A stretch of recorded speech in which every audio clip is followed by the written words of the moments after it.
When you say you are the political prisoner of this country, it is a failing country. Marjorie Taylor Greene says we're at war. It's a banana republic. This is anti-American. This is not our. What does she say? This is our country is gone. Yeah, the country's gone. The country that you and I live in, Tim. This America, the one that voted against Donald Trump, that prosecuted and found Donald Trump guilty. This is not our country. Well, at that point, you're not America first. You're just plain old anti-American.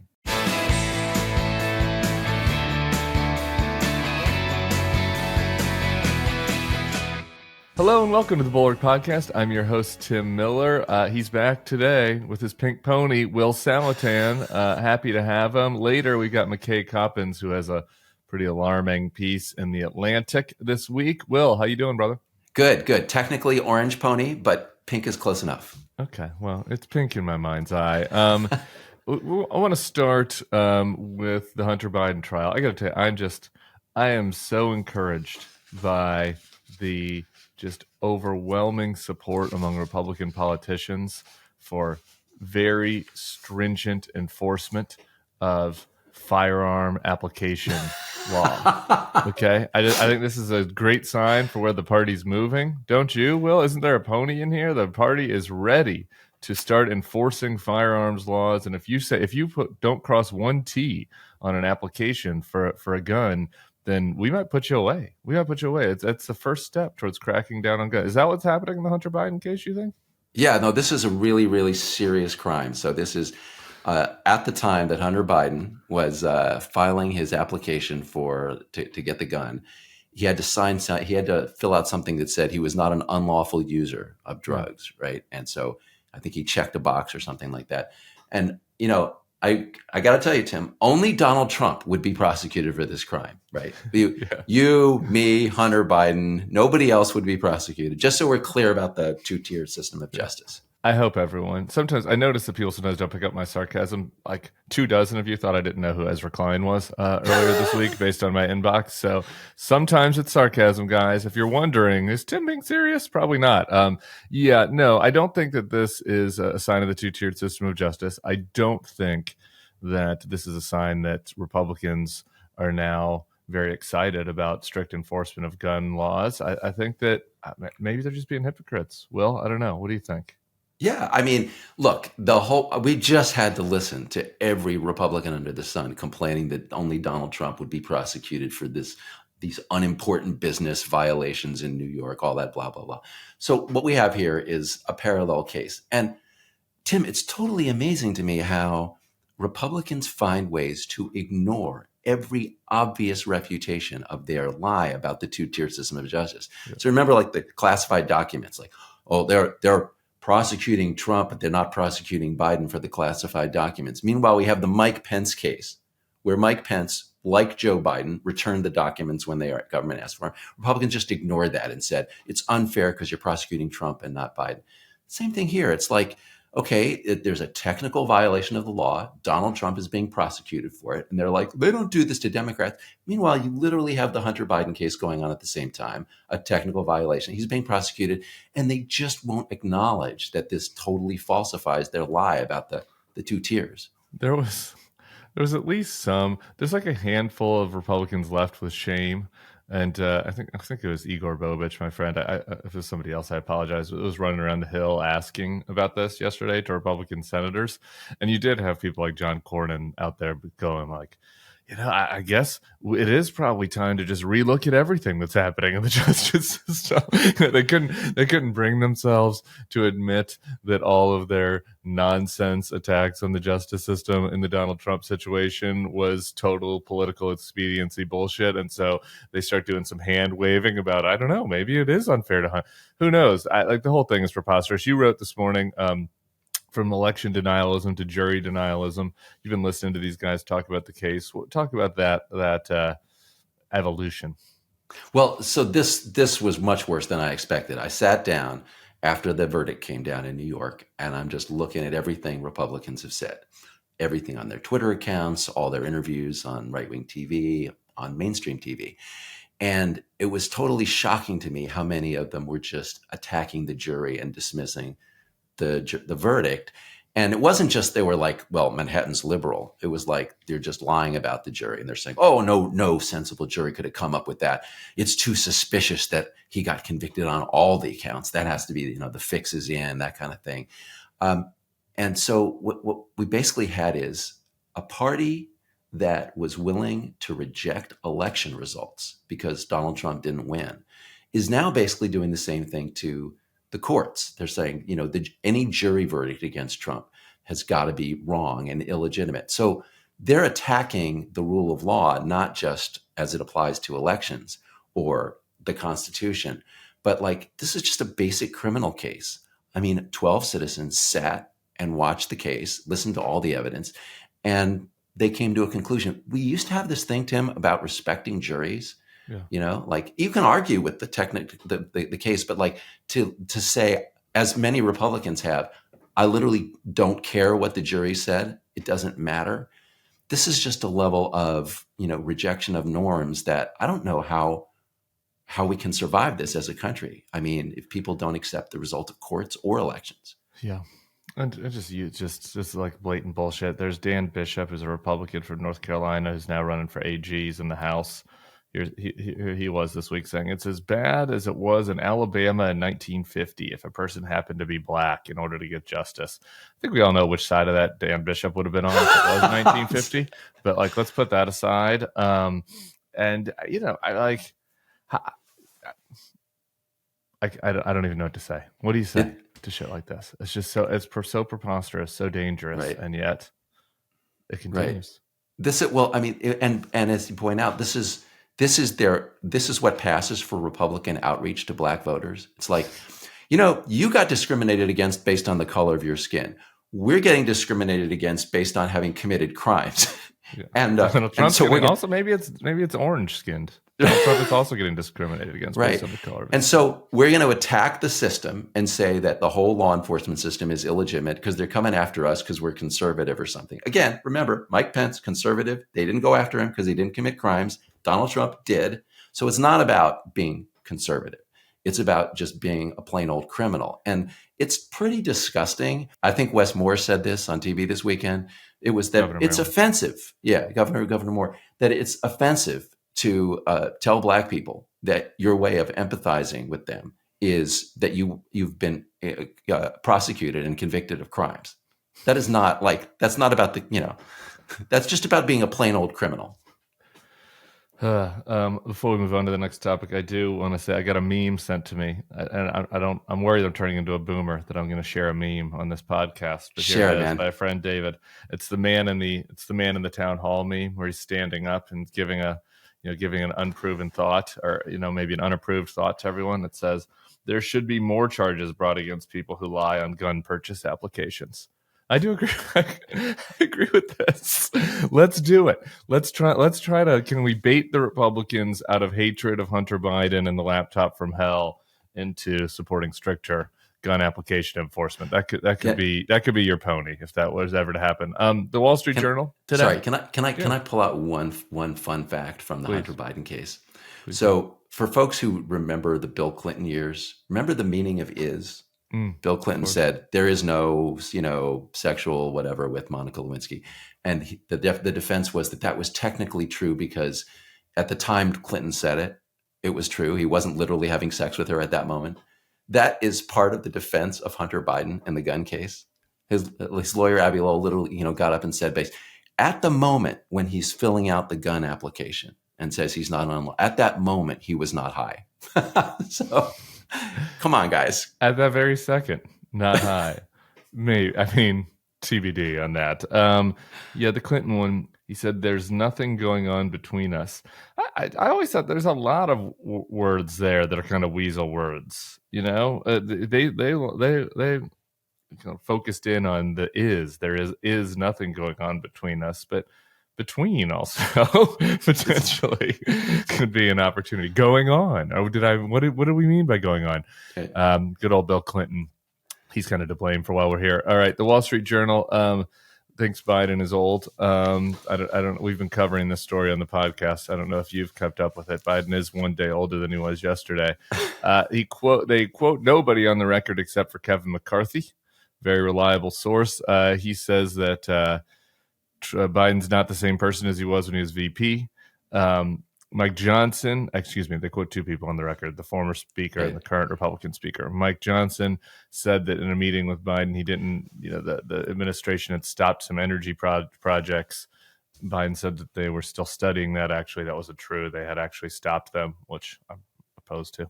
And Johnson said that was maybe a sign that he was losing it, that he didn't remember the details of every policy happening across the government. The nuts of this article, I don't want to spend too much time on this because the nuts of this article to me were two things. One was a quote from Jim Risch, Republican senator from Idaho. What you see on TV is what you get. And then the other was from a voice of God sentence from the Journal reporters themselves. They wrote, most of those who said Biden performed poorly were Republicans, but some Democrats said he showed signs of age in several of the occasions.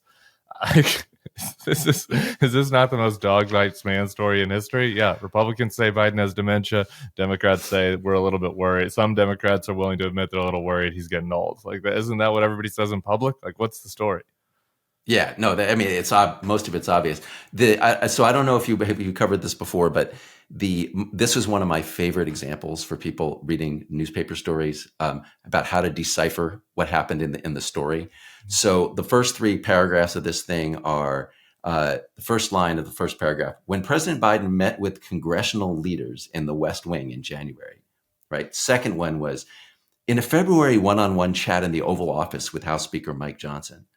And then the third paragraph starts, last year when Biden was negotiating with House Republicans to lift the debt ceiling. So we got three stories here. Yeah. And for those of you who didn't figure it out already, every one of those is with Republicans. And so we have multiple sources, but yeah, they're all like, this is the Republican spin on Biden.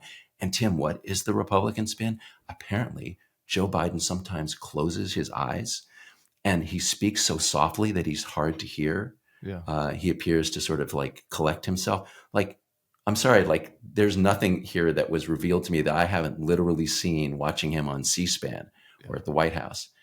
So also apparently he has good days and bad days. Now, like I'm not going to say this is nothing because we've seen this with old people. Like old people tend to have more bad days than middle-aged people or young people, right? So that is an issue.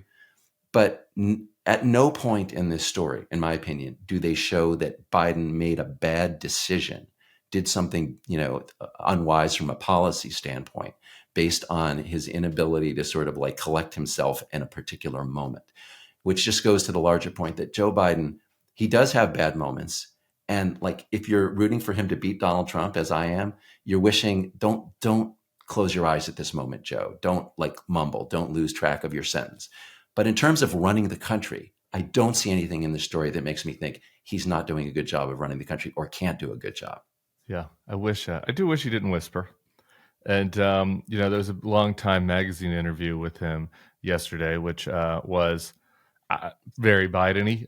There didn't seem like there's any new news in it. He was sort of repeating what he said on a range of issues, for a long time now. He did, it seems like maybe challenge the reporter to a fight when the age was brought up. I don't know if that's exactly the right play here. Oh man, my mind's going blank. Now I'm the old one. What was the Seinfeld episode where the old man like tries to challenge Jerry to a weightlifting contest and then he falls over? Anyway, yeah. we'll effort the name of that old man. You don't want to be that old guy challenging people to a push-up matchup, really, but he spoke on wide-ranging issues of time. He's too old. I wish he wasn't as old as he is. But if you're going to have a news story about it, the new is important in the word news, the new part. You need to give me something that's not just Republicans say that he's old. Right. And let me just flag one thing that isn't in this story that is actually, to my mind, the worst moment I've seen from Joe Biden in a while. And it isn't about necessarily dementia. It's the moment when he's walking away and the reporter's asking him about the Trump trial, the Trump verdict, and he does that smile. It's like it looks diabolical, right? He didn't need to do that, right? And I think a more composed, younger president wouldn't have done that, would have just had the discipline to not put an expression on his face. That kind of stuff is costly. And I don't know where you are on this, Tim, but I am worried. I'm not worried about Joe Biden being president, running the country. I'm increasingly worried about him as the candidate, as the messenger, doing stuff like that that loses votes that could put Donald Trump back in the White House. Yeah, that moment in particular, I thought that moment looked bad live, actually, and then I thought it looked funny on social media. So I think it could cut both ways a little bit. But yeah, I hear you. Graham Wood at The Atlantic, I think, put this well. Look, I'm open. This is not going to be a Baghdad Bob podcast if Joe Biden starts to fall over and forget things and starts to deteriorate in a very obvious way. We need to be honest about what's happening. But I think Graham Wood put this well. In stories about Biden or Trump, cognitive decline, take care to distinguish two different claims. One, not the man he was 10 years ago, very normal. And two, not the man he was 10 months ago, very, very alarming. And I think that's right. If you come to me with a new story that's hey, man, I was with Joe Biden and after the midterms, and he was Joe Biden. He was sharp. He was, he's kind of doing his thing. Where sometimes he did the whisper voice, and sometimes he loses train of thought. But he was mostly with it. He was mostly sharp. We were talking about a wide range of issues, and then I was with him last week, and it was the guy was ruling. Okay, yeah, that story. Come to me with that story. This Wall Street Journal story seemed like they wanted to have the goods, but they really didn't. Yeah. Sorry, one more thing on this Journal story. To your point about the 10 months, they literally have a story from 10 months. They literally have a story in here about Biden meeting with Kevin McCarthy when McCarthy was speaker, right? So what they're describing here is not a trajectory since last year. It includes last year. Things from last year. Good point. Very good point. Jason's come through. It's Izzy Mendelbaum. Mendelbaum.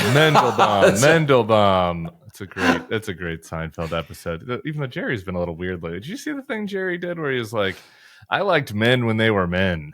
And he did this interview with Barry Weiss. He's I liked it in the 60s when we had Joe Namath and men that were men. And I'm okay, man. I mean, we got men who are men now. I don't know. The MMA guys are out there. The Rock's out there. Softy men can also be men. I just put me in a home.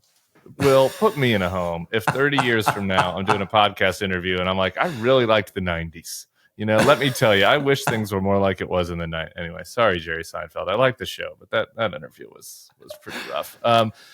Speaking of being up for the rigors of the presidency, let's check in with Donald Trump.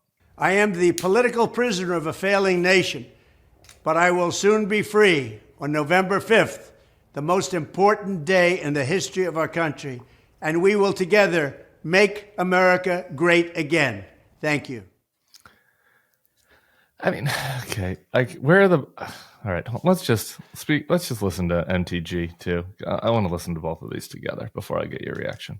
Our country is gone. We are post-Constitution. And that's because the Democrats in New York, the state of New York, convicted President Trump for 34 felony counts that are fake charges and nothing but a political attack and lies. And Steve, I'm done.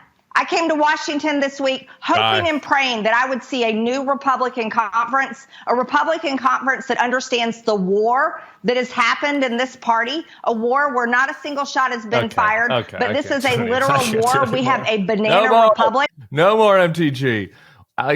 What the fuck? He's not in prison. He's golfed. He's golfed literally 5 days in a row. Our Ron Filipkowski on the Friday podcast is on the golf watch. He's golfed every day since he's gotten convicted. What? Okay, so Tim, you're doing what is the healthier, lighthearted take on this, which is ridiculous, right? He's out golfing. Let me go hyperbolic on you, because this just drives me crazy. When you say you are the political prisoner of this country, it is a failing country. Marjorie Taylor Greene says we're at war. It's a banana republic. This phrase banana republic is going all over. All the Republicans in Congress have united on this. You're talking about the United States. You're saying we reject the votes of the people of the United States. They voted us out. We didn't accept that result. There was a trial conducted in the United States on a jury of Americans found me guilty. I reject that. I'm a political prisoner. The January 6th perpetrators who obviously committed crimes, it's all on video, right? They're prosecuted. They're political prisoners too. You're talking about, you're renouncing America. This is anti-American. This is not our, what does she say? This is, our country is gone. Yeah, our country is gone. The country that you and I live in, Tim, this America, the one that, voted against Donald Trump, that prosecuted and found Donald Trump guilty. This is not our country. Well, at that point, you're not America first. You're just plain old anti-American, right? They're rejecting our country, aren't they? Yeah, no, this is like 1980s communist, beatnik shit is what this is. Like, it's indistinguishable from that. And it goes. We talked with Crystal about on Monday about the upside down American flag. I mean, it's all a piece with all of that. And it's like, how can we live in a place where it's like, okay, we're going to all analyze every utterance of Joe Biden, decide that if he's all there, and then meanwhile on the other side of the split screen, this guy is like, just offering out hallucinatory bullshit about how he is how he is indistinguishable for Navalny, and he's some like political prisoner, and that Joe Biden is running a fascistic regime, imprisoning his political rivals. When, by the way, his son is on trial. I mean, like, the whole thing is just a total hallucination, like total delusion. It's QAnon. It's where we go one, where we go all. But yet, I guess there's some percentage of people that are bought in with this, and I guess there's another percentage of people that are just Trump people that are like, that's just Trump. I mean, I get it, like, oh, the mean tweets, we don't care about the mean tweets, but that's where they're landing on this. That's just going to be Trump. He's going to talk about how the country's over. I don't know, like eventually doesn't his rhetoric have to at least somewhat overlap with people's, to use a liberal term, lived experiences? or doesn't the house of cards fall down at some point? Right. But here's what I really want, Tim. I'm totally freaked out about this. I feel like I want you to talk me down from it. Okay, I'm seriously alarmed at all this Civil War stuff. And when Trump says this stuff about political prisoner, I'm afraid that there's political violence coming. All this talk about Civil War, the regime, right?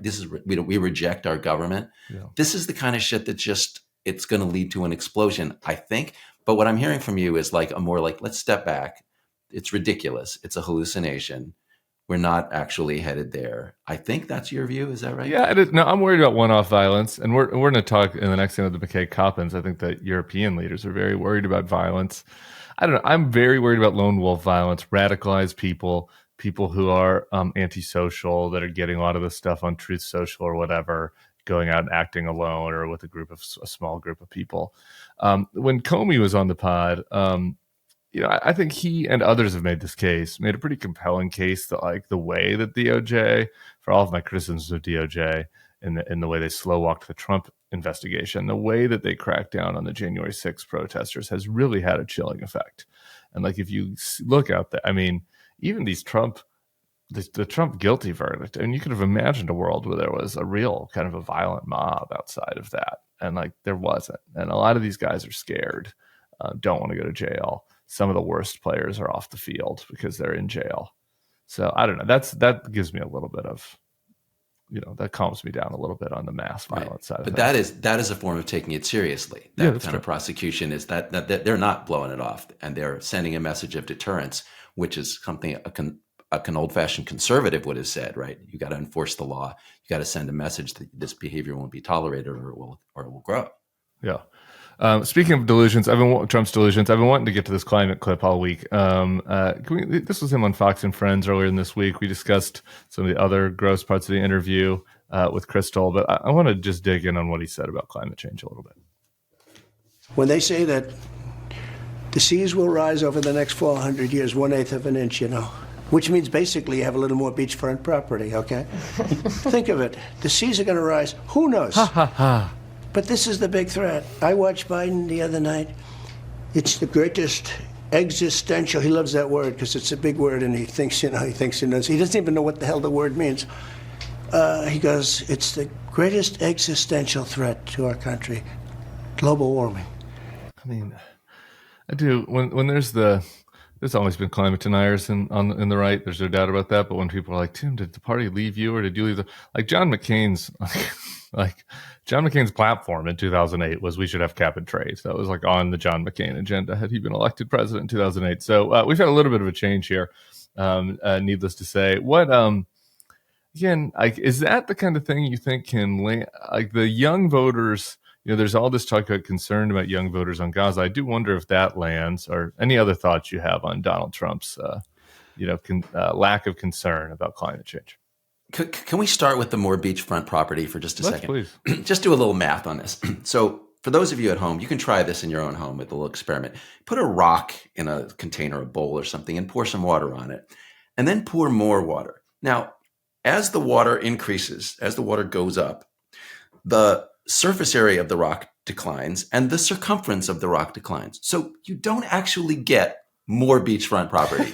You get less. Just to be super clear about that. I needed Will for that. That was very important. I know you just get new, different beachfront property, not more. Right. Great. That's a great clarification there. I also, while we're being pedantic, on the projection side of things, I do think it was like Donald Trump who's learned the word existential, and then he's projecting that onto Joe Biden. That Joe Biden was very excited about this word existential. That I don't, anyway. So continue, please. More on the climate. Okay, so also the eighth of an inch is not on the spectrum. That's below the low end of the projection of the water going up. I was just in Iceland for a week, and literally, the icebergs, the glaciers come down, they calve, chunks of ice come off, but they're telling me they're out there the guys who are on the lagoon, every 2 hours a new chunk is coming off now, and that what's coming in from the top of the glacier is not replacing that. They're telling me what I'm seeing in Iceland, these glaciers, in 50 years, this one will be gone. In 30 years, this one will be gone. In 5 years, this one will be gone. Okay. A lot of it's already gone. There's no denying what's happening. If you go and see the glaciers, that's going on. This is happening with sea level rise. So it's a real thing. It's not existential. Tim, the thing that worries me about this issue, you asked about young people. Climate change is slow. It's slow. And what really scares me about this issue is there's other issues where if you screw up, you feel it right away. Economics, immigration, whatever. This is not one of those. Abortion. Yeah. But what really worries me about Tim is they're not going to pay a price. By the time the damage is so great that we can't rectify it, these guys will all be gone. Yeah. And what Trump is doing is exploiting that gap where he's getting the advantage of the, appealing to the fossil fuel industry, and he's not paying the political price you would pay for seeing the harm of climate change in its full extent. We just get some other good news this week from the fossil fuel industry, which was rare. OPEC, I don't know if you saw this. OPEC is releasing more barrels, which I don't know. I just trust MBS in them so much. I'm like, is there a game that's happening here because they want the prices to go down and then go up right before the election? I don't know what's happening, but I do think oil barrel prices are going to took a hit this week. On the Iceland thing, before I move on, I was always told that Iceland was green and Greenland was icy. I've never been to either. That's incorrect? There were glaciers. The Greenland half of it's true. Greenland is icier than Iceland. Got it. But there's plenty of ice in Iceland. Plenty of ice in Iceland. For now, I recommend you go while you can, because go before the one that's going to be gone in 5 years is gone. It's just such a depressing change. It's related to the next topic is abortion, and it's related. Like, look, I was always a center right person. I people get mad at me when I say this. Some liberals and particularly some of my very friendly progressive women fans send me mean messages when I talk about abortion, because I do think there should be some limits on abortion. And I think that we should be encouraging energy exploration, but I think there was a space in the Republican Party for a while where you could have those views and not be just like, oh, climate change isn't real, and who cares if there's more beachfront property, or oh, abortion isn't a big deal, or oh, there should be abortion limits, but also we should have reasonable laws, so that women aren't fucking bleeding out on their bathroom on the floor of their bathroom, as happened in Texas this week. Let me just read for people who missed this story. Ryan Hamilton and his wife is remaining anonymous. Ryan speaking for the family. They'd wanted a second child to be named Drake or Dre. She had a miscarriage, but it wasn't complete. 2 medical centers denied the woman a surgical abortion because her case wasn't considered emergent enough, which is on the law in Texas. It's got to be emergent to have these sorts of treatments, these sorts of surgeries. He said this happened despite the fact that her fetus's heartbeat had stopped. Instead, they gave her misoprostol to empty the uterus at home. The doctor said you're only supposed to be worried if the blood is red. It's supposed to be a rusty brown, which is gross and scary. That's a correction from I wanted to say that because on Twitter I got that backwards. In this case, the woman's blood was bright red. She went back to the hospital to get this procedure again. It's called a D&C procedure. They denied it again and gave her another dose of the drug. She went home and the blood was so great that she passed out on the bathroom floor, and included coming out of her was feces in addition to blood. I say that because it's important to have the just grotesque reality of the situation.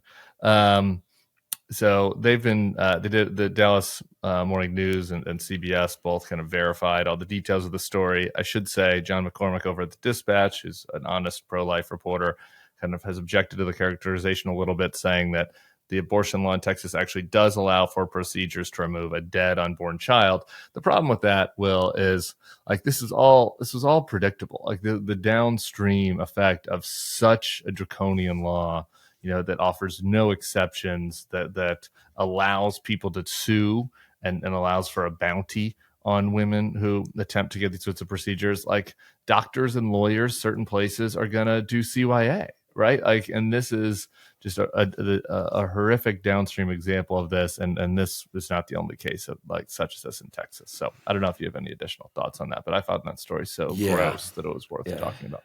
It's awful. It's awful. I believe the law in Texas is one of those laws that's called a heartbeat law. Yeah. Right. Once the heartbeat is there, we ban it. Here, the heartbeat had literally stopped. Okay.